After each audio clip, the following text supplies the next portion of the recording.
লোকসভা নির্বাচনের প্রচারে রচনা বন্দ্যোপাধ্যায় সিঙ্গুরের দই নিয়ে সোশ্যাল মিডিয়ায় মিম হয়েছিলেন। আজ সেই সিঙ্গুরের দইকে পৃথিবী বিখ্যাত করার প্রতিশ্রুতি দিলেন এই সাংসদ। তাই বিজয় মিছিল শেষ করে সিঙ্গুরের ডাকাতকালী মন্দিরে পুজো দেন রচনা। এই ডাকাতকালী মন্দিরেই পুজো দিয়ে প্রথম নির্বাচনী প্রচার শুরু করেছেন এই বিখ্যাত অভিনেত্রী। শুধু তার খ্যাতি অভিনেত্রী হিসেবেই নয়, তিনি সকলের কাছে দিদি নম্বর 1 নামেই পরিচিত লাভ করেছেন। জনপ্রিয় এই অভিনেত্রী তাই সিঙ্গুরের মাটিতে পা দিয়ে পুজো শেষে সাংবাদিকদের সামনে তিনি বললেন, সিঙ্গুরের দিদির আন্দোলনের জায়গা, তাই এখান থেকেই শুরু করলাম। তিনি বলেন, সিঙ্গুরের দইকে পৃথিবী বিখ্যাত করব। আর এ নিয়েই আজকাল আগামী বিশেষ প্রতিবেদন। সিঙ্গুরের পুজো দিয়ে রচনা বললেন, সিঙ্গুরের দইকে পৃথিবী বিখ্যাত করব।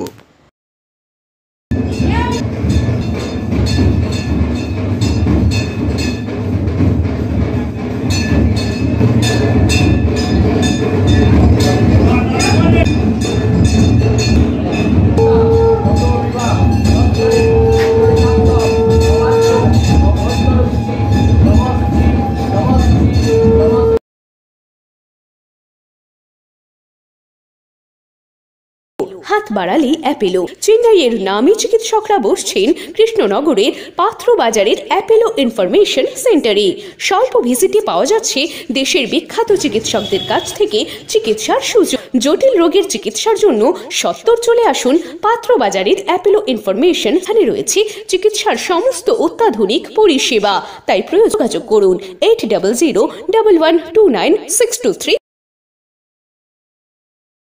ভীষণ সত্যি দেখতে দেখতে 2 মাস কেটে গেল এবং এত ভালো একটা অভিজ্ঞতা হলো এবং এইরকমভাবে তৃণমূল কংগ্রেস পার্টি আমাদের দিদির জয় হলো, অভিষেকের জয় হলো, অভাবনীয় জয়, আমাদের পশ্চিমবাংলার অভাবনীয় জয় এবং সবই ঠাকুরের কৃপা, মায়ের কৃপা, আশীর্বাদ ছাড়া, ভগবানের আশীর্বাদ ছাড়া কোনো কিছুই জীবনে সম্ভব নয়, সেটা আরও একবার প্রমাণিত। হ্যাঁ, এইখান থেকেই শুরু হয়েছিল। ডাকাতকালী মাকে প্রণাম করে আশীর্বাদ নিয়ে শুরু করেছিলাম। আজকে জয়ী হয়েছি, আজকে আবার এসেছি, মায়ের আশীর্বাদ নিলাম আগামী দিনে যেন ভালো কাজ করতে পারি। আমি সেই জন্যই আমার ইচ্ছে ছিল আমি যাতে সিঙ্গুর দিয়ে শুরু করতে পারি কাজ, এটা আমার ভীষণ ইচ্ছে ছিল এবং সেই জন্যই আমি সিঙ্গুর দিয়ে শুরু করলাম। দাদা দিদির এটা আন্দোলনের জায়গা ছিল এবং আজকে হুগলি জেলা দিদিকে আমি উপহার দিতে পেরেছি, এর থেকে বড় কিছু আমার কাছে নেই। সিঙ্গুরের দই বিখ্যাত হয়েছিল, রাইস মিলের ধোঁয়া বিখ্যাত হয়েছিল, তাই জন্যই আজ রচনা বন্দ্যোপাধ্যায় জয়ী হয়েছেন। মানুষের মন ছুঁয়ে গেছে তাই জন্যে। আর এই দইকে আমি পৃথিবী বিখ্যাত করবো।